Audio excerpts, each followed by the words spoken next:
Which players for the Dallas Cowboys are in danger of not making the 53-man roster? We'll tell you who they are in this episode of the Locked On Cowboys podcast.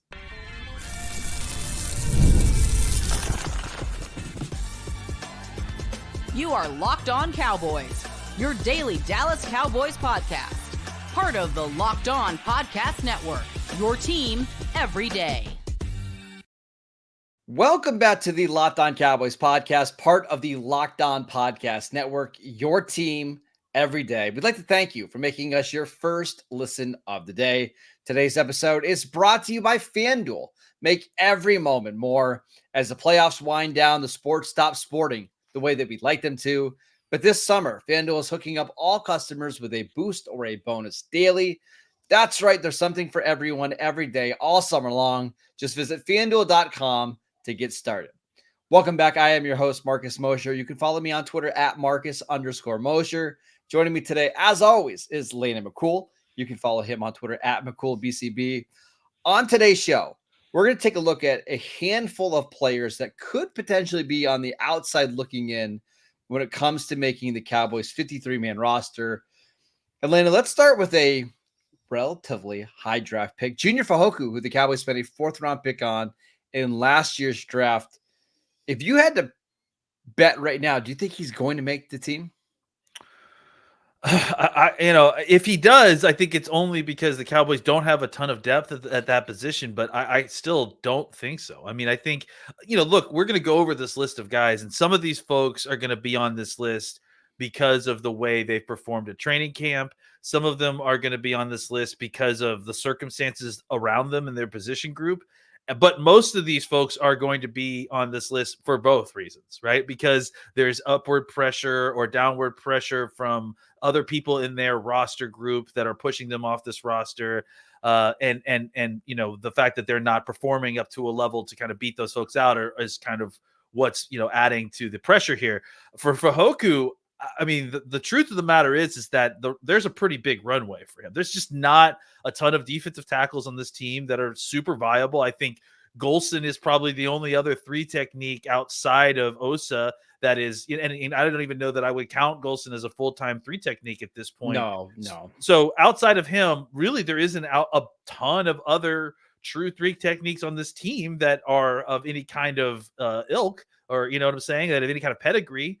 So for Fehoko, he has a pretty clear runway, and it just seems like it's been a struggle. It just seems like, the kind of tweener aspects of his game that you think that someone like Quinn would have maybe tried to find a way to take advantage of, though, to be fair, he didn't really take much of advantage, obviously. Never played. So I think that the issues that tweeners often have is what Fehoko is dealing with, right? He's not quite athletic enough to be an explosive three technique to win that way. He's not quite powerful enough to hold up against double teams or hold up against the run inside. And he's kind of in a situation where he's a little bit stuck in no man's land, even though, like I said, there isn't like a lot of these other guys on this list, there isn't a ton of outside competition that's pushing in on him. He's basically at the bottom of the rung, and then there's some practice squad type, tryout guys and some one techniques. But outside of that, there really isn't anybody else out there. And he, like I said, it's not that he's looked terrible at times, but he certainly has looked overmatched at times. Yeah. And in a situation where you're trying to, make the team and make yourself a viable option versus all the other potential three techniques that might be out on the market when, cut down comes, he hasn't really shown us enough that is really going to get you excited or really even, think that he's going to be, potentially a practice squad guy after all of this. I just don't know what his best, like in an ideal world, like what's his best position in the NFL? Is it a five technique? I mean, even as a five technique, he's not small, but 6'3.5", 276 with 33-inch arms. Like generally your five techniques are 285 with a lot of length, to bully offensive tackle. So I don't think he fits in there. I don't know. I'm not sure what his role needs to be in the NFL.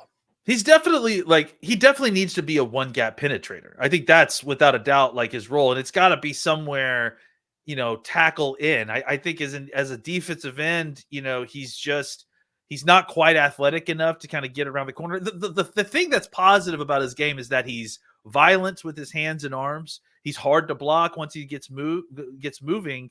But, without kind of a power advantage or an explosion advantage inside, he doesn't really get into a position in which he can leverage those tools in a way that actually gets him anywhere, right? Like like if you're not in the crack when you're trying to violently get off the hand play, then ultimately you're just kind of dancing at the line of scrimmage with the guard or center, and that's not very valuable in a pass rush situation. So it's a lot of things with Fehoko, but specifically it's kind of a weird body type, obviously drafted by a previous coaching staff, and probably the weird combination of both, where this was a guy specifically drafted for the previous coaching staff, and this is the kind of type of player that the previous coaching staff specifically went for, these sort of tweener gap shooters so you can play inside and outside, and now that he was never active. That's the thing, is the previous coaching staff wanted him because they thought he fit the defense, and he was never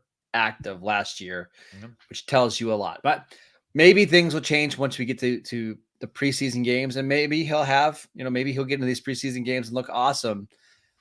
If I had to bet, Landon, I bet you they're going to use this spot, Fehoku's spot, and look for maybe a veteran defensive tackle, maybe a Linval Joseph who played with Mike Zimmer, or that type of player that's maybe cut somewhere else, because I just think they want to add a little bit more beef to their defensive tackle room. I know they have Justin Rogers. Obviously, they've got Mozzie. They've got Carl Davis. But it wouldn't be shocking if they went out and tried to get another bigger body defensive tackle, just because I think they could use the depth there. Yeah, and honestly, I wouldn't be shocked if it was a penetrating three technique either. Carlos Watkins is still out there, man, and I've never hated having him at the bottom of that rotation, right? Like, I mean, if we're going back that far, why don't we just get like Terrell McClain? Do you think he could still give us some snaps? He's still playing. I will sign me up, buddy. Listen, I think that there's something to like having those kind of like. I loved having both of those players on this team, right? Just having those kind of down the roster rotational inside out, not inside outside, but 1 and 3 technique guys. That can give you not a lot, but just a little bit of something on a couple snaps. Like, I think that's valuable. So I think you're right that Fehoko is going to get a ton of snaps in these preseason games. But then I have a feeling that depending on how they feel about the one technique situation as well, but no matter what, they will likely be looking for some form of a veteran defensive tackle, here in a couple weeks. I think they just need like 1 to 2 more NFL caliber defensive linemen. And unfortunately, I just don't think Fehoku's there right now. And I don't think they can afford to sit back and hope that he develops to be that guy, because he's just not there yet, Landon. But doesn't have the athletic upside too. Like, that's the other thing. It's like it's not like this is a case where this is a really great athlete and we're hoping that it just clicks for him, right? Like, the point of this was that he was supposed to be kind of a high floor player in the sense that, he's as developed as he's going to be. You're hoping that you could catch something, a little bit of lightning in the bottle, but it's also like another guy that's on this list that we're going to talk about a little bit. When you have athletic ability limitations, your margin for technique flaws or your margin for error trying to make this team is very small. And if you're not even close to hitting that, then what are we even talking about here? Speaking of small, let's talk about the Dallas Cowboys running back situation and discuss Deuce Vaughn's likelihood that he makes the 53-man roster. We will get to that next. This episode is brought to you by FanDuel. Listen, I love sports. I love them so much that I never want them to stop. There's absolutely nothing better than after a long day sitting on the couch and turning on a game. It's the best feeling in the world. But unfortunately, with the playoffs winding down, we just have fewer and fewer games to watch. And the sports aren't sporting the way that we'd like them to. But FanDuel lets me keep the sports going whenever I want. All I have to do is open the app and dream up bets anytime that I'm in the mood. And this summer, FanDuel is hooking up all customers with a boost or a bonus daily. That's right. There's something for everyone every day, all summer long. So head over to FanDuel.com and start making the most out of your summer with FanDuel, the official sports betting partner of Major League Baseball. Welcome back to the Locked On Cowboys podcast. We'd like to thank you for making us your first listen of the day.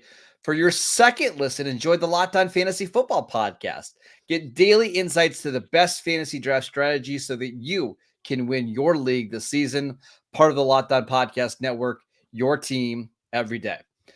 All right, Lane, let's talk about Deuce Vaughn, who is dealing with an injury right now. We heard some reports from Mike McCarthy that he's being cross-trained at receiver. We are through 2 weeks of camp. Actually, I think 3 weeks now, right? 3 weeks of camp almost. How do you feel about his job security? Not great. It doesn't feel like they're cross-training him at wide receiver because they feel like he's going to be an explosive element to that group. It feels like they're cross-training him at wide receiver so they can see if they can find a job for him, right? Yeah. He hasn't shown us really anything as a running back. It looks exactly the same as it did this time last year. I have not seen anything, unfortunately, in these last two training camps and preseasons that makes me feel like Deuce Vaughn is ready to take on any kind of role in an NFL team. It's just it's gonna, I still want to see him in a preseason game to kind of see him actually if he can actually run through some of these tackles, though I obviously have my doubts. But I think it's worth giving him the benefit of the doubt. A lot of these running backs we shouldn't, really truly judge until we see them in a preseason game because their game is built so much on that ability to turn thud ups into broken tackles, right? In practice, they get thudded up no matter what, right? So in preseason, we actually get to see their skill set, which is preventing that tackle from actually, coming to fruition. So maybe we'll see a lot of that change when he gets his hands on the ball in a preseason game, and I'll feel better about his ability to break tackles in the NFL. But as it stands right now, again, it's a lot like what we said with Junior Fehoko, where this guy doesn't have the physical attributes required necessarily to play the position. He's not explosive in a way that you would hope he would be for someone his size. He's not powerful in a way that kind of helps him break tackles at his size. So at this point, it's like, and I understand I'm being unusually harsh here, but this is it as far as I'm concerned. He just doesn't. In order to play in the NFL at a size that Deuce Vaughn is playing at, you need to have exceptional athletic ability or exceptional vision. You need to be exceptional in some manner in order to overcome the deficiencies created by your lack of size. And in college, Deuce Vaughn had that, but those margins have been depleted on his trip up to the NFL. And they've been depleted so to the point where, it's just anything that made him special in college, it feels like has been kind of neutralized by the athletic and skill level difference in the NFL. And at this point, I just don't know what you do with him to get him on the team. You're definitely going to have to ham fist the situation into, he's your very, very backup running back. He's your potential backup kick returner. He could play wide receiver in a pinch, but it really, really does feel like, I mean, I hate to be like this, but it feels like, what are we doing here? All right. So here's what's tough for Deuce Vaughn. So in my eyes, I think Rico Dowdle is the best running back on this team right now. Would you agree with that? Yes, absolutely. Yeah. Okay. Zeke is going to have a role on this team, whether I like it or not. Zeke is, and I think, and he's looked better these last few days. Real quick, just to mention that. And I was just going to point. It seems like he's looked pretty good, and I think the role that he's expected to play, I get it. Okay. Hunter Lipke is going to be on this team because he can do 15 million different things, including playing some tight end, which you and I need to talk about it at some other time. But so you have those three running backs, right? Mm-hmm. Not only now is Deuce competing with Royce Freeman, who's looked good. Now he's dealing with an injury, I believe. Yeah. He's competing with Royce Freeman, but he's also competing with every other RB4 that's out there. And once we get to the first week of September, that Labor Day weekend, and you see some of the running back names that are cut, or you see some of the running backs that are at the back end of rosters that can be acquired for like 6th and 7th round picks. Yep. It's just hard to believe that Vaughn is going to be better than those players. And that's what's so difficult about this. Yeah. I mean, like, I think this again, the situation is very much like Junior Fehoko in the sense that he's got a huge runway. Like there is no one else around him in the area of running backs that would, be qualified for like that kind of juice role. It's just Deuce Vaughn and Nathaniel, what's his name, the undrafted free Nathaniel Pete. agent Pete, who are the only two kind of juice backs on this roster.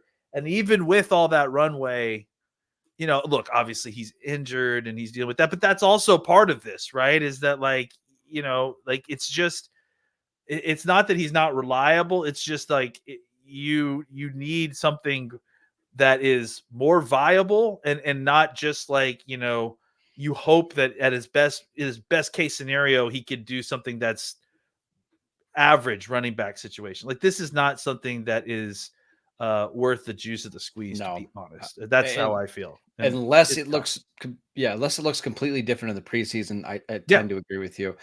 Another player on offense I wanted to talk to you about was Peyton Hendershot, because obviously Jake Ferguson is tight end 1.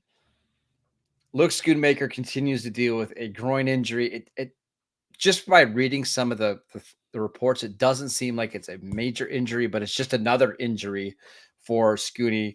They still really like John Stevens. Hunter Lipke is getting more reps at tight end, right? I wonder what's the role. We should mention Brevin Spain-Jordan. Yeah, you got to mention Brevin Ford. Brevin Spain-Ford. I'm sorry, Brevin Spain-Ford, who the Cowboys gave a massive contract to. I'm not sure what the role is here for Peyton Hendershot.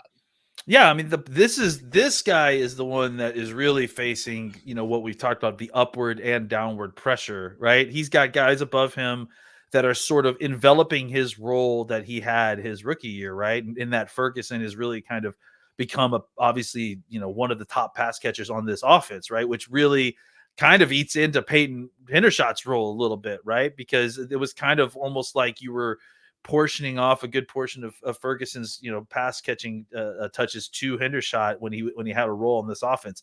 Obviously, last year was not a great season for Hendershot. He dealt with some injury stuff and kind of never really bounced back from a kind of an ugly camp early.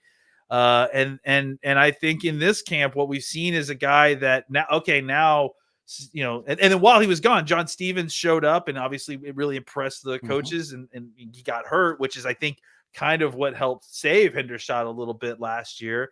But now, you got Stevens back. All these other guys are back. Your role has already been diminished, like I mentioned, because of Ferguson, kind of eating into your pie a little bit more. Stevens, frankly, has sort of kind of taken on that role that Hendershot would have played as this pass catching tight end. He's a better target. He's more athletic. He has a skill set that is, a little bit it's unique for this team, and in a way that Hendershot's, kind of, he's an above the rim player in some ways, but you really feel like John Stevens Jr. is more suited for that role. John Stevens is a significantly better athlete. Not even close. Yeah, significantly. And then on top of that, like you mentioned, like Brevin Ford, and then even the other kid from Alex, what's his name, from the other undrafted free agent that they've had, he's played well as well. So I just think that Hendershot is in a situation where he needed to have a really good camp in order to kind of stick out, because the memory of what he did his rookie year is fading very quickly. Yep. And frankly, what I remember now is more a bunch of disappointment stuff than kind of the excitement of Hendershot from 2022. And I'm going to give you a perfect example of like something that happened in yesterday's practice. I believe it was Cooper Rush throwing him a ball in the middle of the field, perfectly thrown pass. No, it was Dak. It was Dak. Dak was probably Dak's best throw of the day, honestly. Bounces off his hands and it's an interception. And it's like, this kind of stuff has happened with Peyton Hendershot way too often. And then we just don't get enough of the high-end moments to make it worth it. And if he's not going to be an awesome blocker, then I'd rather just have Spain-Ford. And if he's not going to be an awesome receiver, I'd rather just have John Stevens, who offers more athletic upside. So maybe things will turn around once we get to the preseason games. But as of right now, I don't see him making the 53-man roster. I don't. If you're going to be a role player, like especially like a role player as a pass catcher, like you're not going to get a ton of looks, but they're going to scheme you specific looks because they like your skill set. You've got to be efficient. Like, because you're only going to get X amount of targets per game. And if you can't find a way to convert those on a regular basis, you're not going to keep getting targets. And I think that has been the problem with Hendershot, it feels like, for the last year, is that not that he was necessarily super efficient his rookie year, but it was at least explosive enough that it had value when you thought, okay, well, maybe he can, increase his efficiency, increase his target conversion, and take on more of a role. We just haven't seen that. Like, I just haven't seen a guy that's like a reliable pass catcher, to kind of be able to trust on a regular basis. And like I said, he's not a good enough blocker to keep on the team as a two-way tight end. Like, he basically is a receiving tight end, and he hasn't been great at receiving. So, like, that's problematic for your roster, especially when there is, like I said, a lot of competition above and below you. All right, let's talk about some defensive backs that could have a hard time sneaking onto this roster. We will get to that next. This episode is brought to you by BetterHelp. What are your self-care non-negotiables? Maybe you never skip leg day, or you never skip your morning walk, or therapy day. When your schedule is packed with kids' activities, big work projects, and more, it's easy to let your priorities slip. But even though we know that it makes us happy, it's sometimes hard to make time for the non-negotiables. But when you have no time for yourself, those non-negotiables like therapy are more important than ever before. If you're thinking of starting therapy, give BetterHelp a try. It's done entirely online. It's designed to be convenient, flexible, and suited to your schedule. All you have to do is fill out a brief questionnaire to get matched with a licensed therapist, and you can switch therapists at any time for any reason at no additional charge. Never skip therapy day with BetterHelp. Visit BetterHelp.com/lockedon today to get 10% off your first month. That is BetterHelp, HELP.com/lockedon. Welcome back to the Locked On Cowboys podcast. We are discussing a handful of players that could be on the outside looking in when it comes to the Cowboys 53-man roster. And I want to talk about two players here. You tell me where we're at with both of these guys. Eric Scott, a second-year cornerback who the Cowboys traded up for. They traded a future fourth-round pick for him, or maybe a fifth-round pick, future fifth-round pick, I believe, for Eric Scott. And then there was Nahshon Wright, who was a third-round pick during the 2021 draft. He is on the final year of his contract. Where do we stand with these two defensive backs? Yeah, so Nahshon Wright is actually, you may not have heard his name a ton, but Nahshon Wright is currently the starting cornerback for the Dallas Cowboys. I see him a lot. Yeah, he's in there a lot. Like, I mean, and look, he's the one who's taken Trayvon's spot while Trayvon's gone. And I see him every time I see a highlight of like Jalen Tolbert. I see him. That's not necessarily fair, because I think that Wright has actually had a pretty decent camp. The problem is that I would be willing to bet that Nahshon Wright leads the entire team in pass deflections. I mean, I've seen him with at least one pass deflection, I think, every single practice. Now, he also leads the entire team in should-be interceptions, but that's another part of the issue here. But I mean, there was like a segment where him and Uncle Baby Billy Johnson were going against it every single day, and it's like they were trading plays. One time, Tyron Billy Johnson would make a big play. Then another time, Nahshon Wright would step right in front of him, deflect the pass, and then he can't catch the interception. Life, but he can knock the ball down, right? So I think that Wright's going to make the team. I mean, I think he'll be. I think the question is like, where does Carson end up? Does Carson end up taking his first off the bench starting spot, or is Wright continue to be kind of wide receiver 4? I think that's really what Wright's battling for right now. I think, sorry. Eric Scott is, he's another kind of interesting case, right? A guy that was obviously traded up for, loved by this previous coaching staff. And let's keep in mind too, that Eric Scott has traits that are not just preferred by the previous coaching staff. No. Like, Eric Scott was very much a Will McClay draft pick as well, right? So I do think that they like him a lot still, but I think he's also battling it out in what is now suddenly a very deep cornerback room, right? I mean, I think you are very clear on who your top 3 are. We just talked about the fact that Nahshon Wright is very likely to be the fourth corner, and Carson, who's come in and really just been one of the stars of camp, has certainly leapfrogged Eric Scott. as far as the pecking order in this cornerback room. So where does Eric Scott kind of end up at this point? Is he on the outside in? You have to account for CJ Goodwin, and because he's very, very, very, very likely to be on this team. So suddenly you're doing the math on the cornerback room.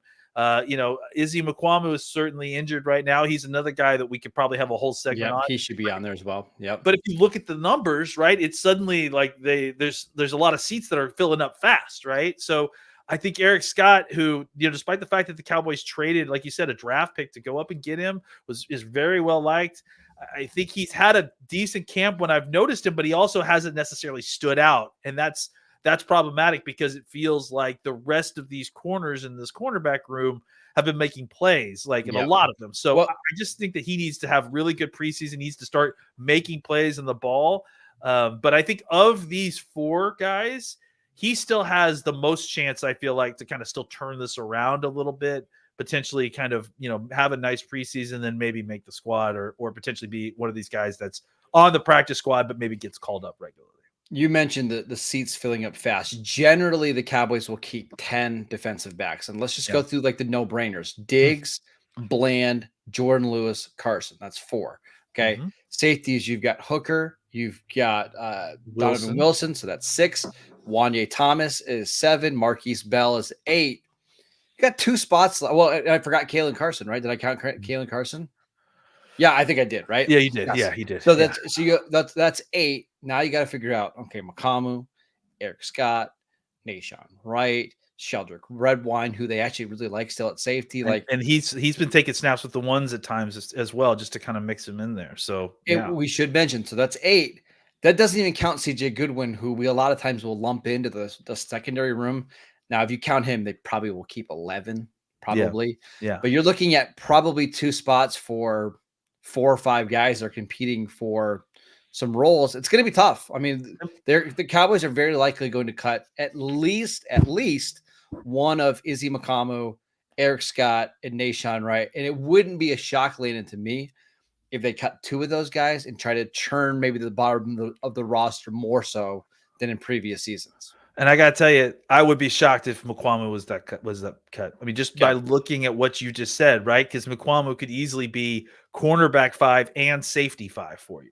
So that's a tough thing to compete against when you're Eric Scott, right? So, there's not a ton of spots left. And it's not, because again, when we started this whole conversation, right, I said some of these guys are here because they haven't performed well. Some of these guys are here because the people around them have performed well. And some of these guys are here because of both, right? Scott is probably in that second category of he hasn't played poorly, but all the guys around him have played very, very well. And he was already in a situation where he needed to make a name for himself. He needed to make plays, and he needs to kind of start getting on that. The time to start that is now. And in these preseason games, if he's going to make this roster, he needs to start making noise very soon. All right, that is it for today's show. We want to thank you for making Locked On Cowboys your first listen of the day. Now go listen to the Locked On Fantasy Football Podcast. Get daily insight to the best fantasy draft strategies so that you can win your leagues this season. You can find the link to Locked On Fantasy Football in the descriptions of this podcast, so you don't even need to go search for it. Part of the Locked On Podcast Network, your team every day. Go follow Landon on Twitter at McCoolBCB. You can follow the show on YouTube at Locked On Cowboys. You can also download the podcast wherever you get your podcast. I'm at Marcus _Mosier, and we will see you right back here tomorrow.